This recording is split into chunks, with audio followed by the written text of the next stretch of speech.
sommes à l'ère du numérique, où la communication n'a jamais été aussi facile, mais en même temps, un nombre croissant de personnes se retrouvent constamment dans un état de solitude et de déconnexion émotionnelle. La quantité importante d'informations auxquelles nous sommes exposés quotidiennement et la quête incessante de reconnaissance nous laissent souvent avec un sentiment inconfortable de recherche de quelque chose d'inaccessible ou de dévalorisation de la part de ceux que nous pensions être proches et significatifs dans nos vies. Cette recherche de valorisation au sein de notre cercle le plus intime nous confronte à l'angoissante incertitude quant à notre réelle importance pour ceux que nous apprécions tant. Cependant, au milieu de cette tempête d'incertitude, nous trouvons la solidité et les orientations des enseignements stoïciens. Les anciens philosophes stoïciens tels que Sénèque, Marc Aurèle et Épictète ne nous invitent pas seulement à trouver une valeur intrinsèque en nous-mêmes, mais nous incitent également à ne pas dépendre excessivement de la reconnaissance externe constante. Comme l'a affirmé Sénèque, l'homme sage est celui qui trouve quelque chose en lui-même à estimer. Comprendre la valeur interne est la clé pour naviguer dans les mers tumultueuses de la modernité. Je ne suis pas ici pour vous donner des astuces pour vous manipuler, mais plutôt pour offrir une approche authentique et sage pour construire des liens véritables et de grande valeur.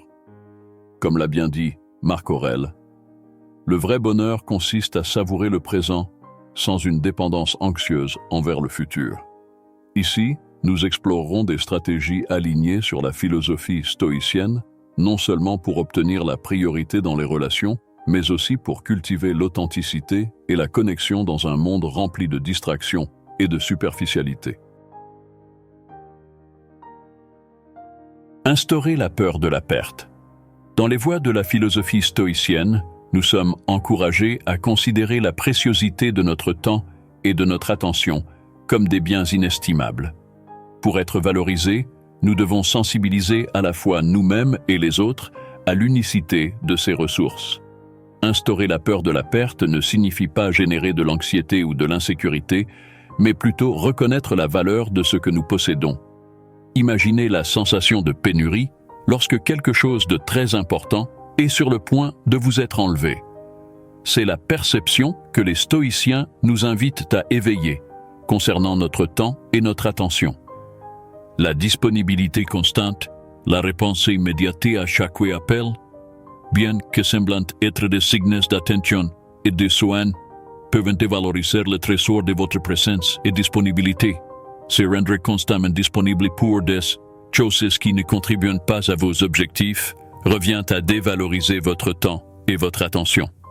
Les stoïciens nous incitent à un exercice d'équilibre, à accorder des pauses dans la disponibilité afin que l'absence occasionnelle crée un vide perceptible. C'est le subtil acte de permettre aux autres de ressentir votre absence, révélant la rareté et la préciosité de votre temps. Ce concept nous rappelle la citation de Sénèque. Nous ne sommes pas donnés en excès, mais plutôt retirés plus tôt. Instaurer la peur de la perte est une invitation à prendre conscience de l'unicité de notre temps et de notre attention, afin que les autres puissent vraiment comprendre et valoriser la préciosité de cette offre lorsqu'elle est accordée. Réservez des moments d'absence ou d'indisponibilité de manière intentionnelle. Il ne s'agit pas de disparaître et de prétendre être occupé, mais de vous concentrer sur votre objectif principal, de vous occuper d'informations qui contribuent à votre développement. Créez une routine où vous n'êtes pas constamment disponible. Cela permet aux autres de percevoir l'unicité et la précarité de votre temps et de votre attention. En faisant cela, vous valorisez non seulement davantage vous-même, mais renforcez également la perception de valeur que les autres ont de vous. Prioriser vos besoins ne relève pas de l'égoïsme, mais plutôt d'un acte de responsabilité personnelle et de développement personnel. Les stoïciens comprenaient qu'en prenant le contrôle de leur vie, en établissant des limites saines et en répondant à leurs besoins fondamentaux, il était possible de développer des relations plus authentiques et équilibrées. Cette pratique met l'accent sur l'idée qu'en prenant soin de vous-même, vous devenez plus capable de contribuer positivement à la vie des autres. En adoptant cette approche, vous renforcez non seulement votre autonomie et votre connaissance de soi, mais vous cultivez également une base solide pour des relations saines et significatives. En priorisant vos besoins, vous êtes aligné avec l'essence stoïcienne de chercher l'excellence morale et le développement personnel. Cette pratique n'est pas un déni des besoins des autres, mais plutôt une affirmation que prendre soin de soi est la première étape pour être capable de prendre soin des autres de manière plus efficace.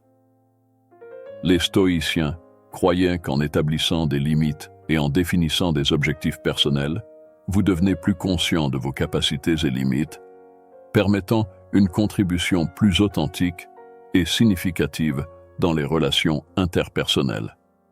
Prioriser vos besoins est un exercice d'authenticité et de valorisation de soi, renforçant votre position dans les interactions et promouvant un sens d'intégrité personnelle. De plus, la pratique de prioriser vos besoins dans le paradigme stoïcien signifie également chercher la vertu et l'équilibre. Les stoïciens reconnaissaient l'importance d'une vie équilibrée et éthique, et cela incluait reconnaître quand vos besoins personnels devaient être pris en compte. Cet équilibre se reflète dans une vie plus épanouie et dans la capacité d'établir des relations plus authentiques. En vous priorisant de manière éthique et équilibrée, vous démontrez le respect de vous-même et des autres, construisant ainsi des relations plus significatives et durables, basées sur la réciprocité et le respect mutuel. Laisser les autres investir en vous n'implique pas la passivité, mais plutôt une acceptation consciente de l'interdépendance humaine. Les stoïciens comprenaient l'importance d'une collaboration mutuelle et reconnaissaient que demander ou accepter de l'aide consiste nécessairement à renforcer les liens interpersonnels. Permettre aux autres de contribuer à votre vie démontre non seulement de l'humilité, mais met également en lumière la connexion intrinsèque entre les individus. En acceptant des conseils, de l'assistance ou du soutien de manière sincère, vous renforcez non seulement vos relations, mais également la perception que tout le monde a un rôle précieux à jouer dans la vie de l'autre. En adoptant la pratique de laisser les autres investir en vous, vous cultivez non seulement des relations plus profondes, mais renforcez également la confiance et le respect. Comme préconisé par les stoïciens, une interdépendance saine reflète la compréhension que personne n'est isolé ou complètement autonome. Permettre aux autres de se sentir valorisés en contribuant à votre vie nourrit non seulement la connexion émotionnelle, mais démontre également votre capacité à apprécier et reconnaître la sagesse et le soutien des autres. Cette attitude, loin de dénoter la faiblesse, révèle une maturité émotionnelle et la capacité d'établir des liens enrichissants.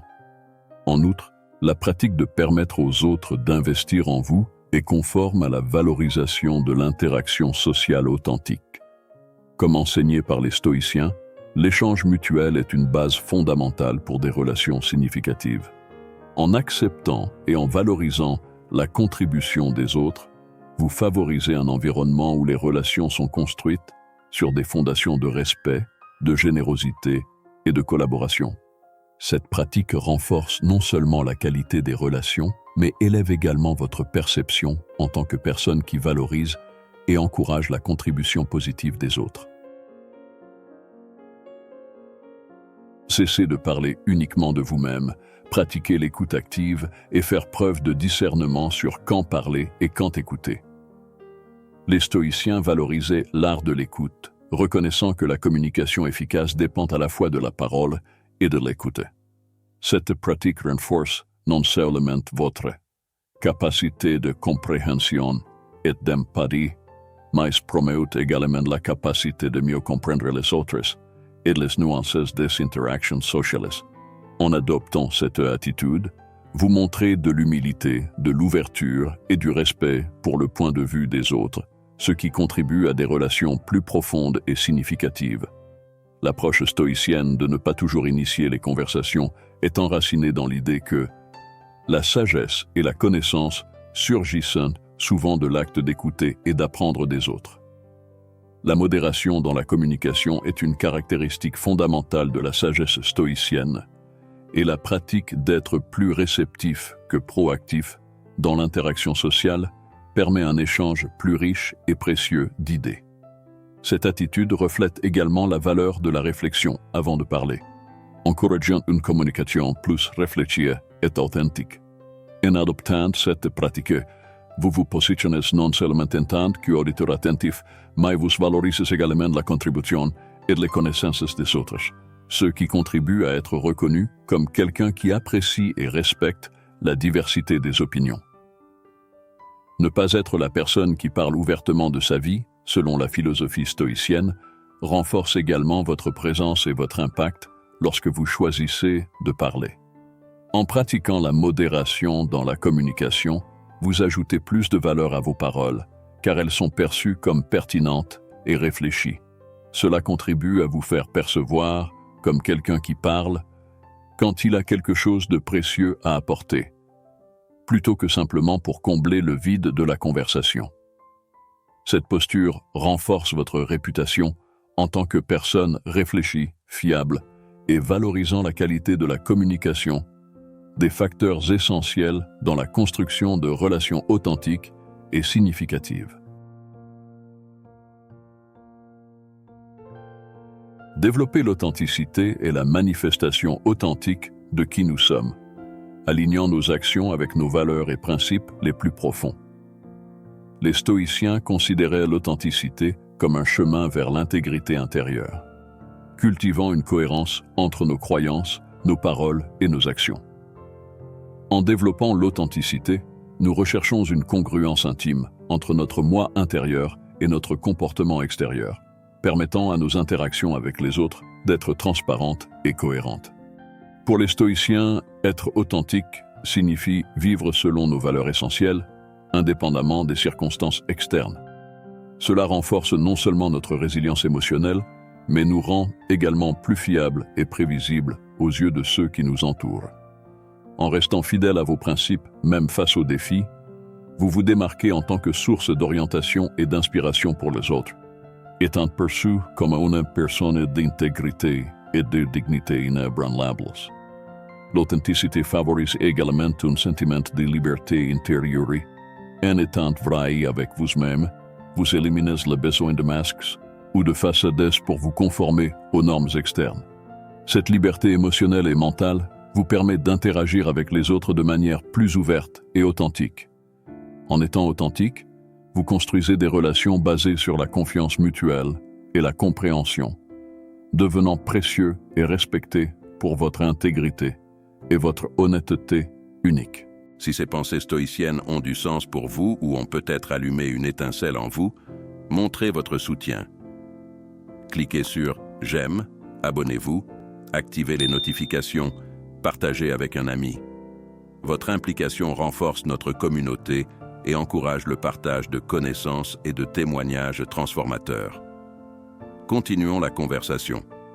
Laissez un commentaire ci-dessous. Chaque voix, chaque réflexion ajoute de la profondeur et de la valeur à notre communauté en croissance, un réconfort pour ceux qui cherchent la paix en temps de turbulence.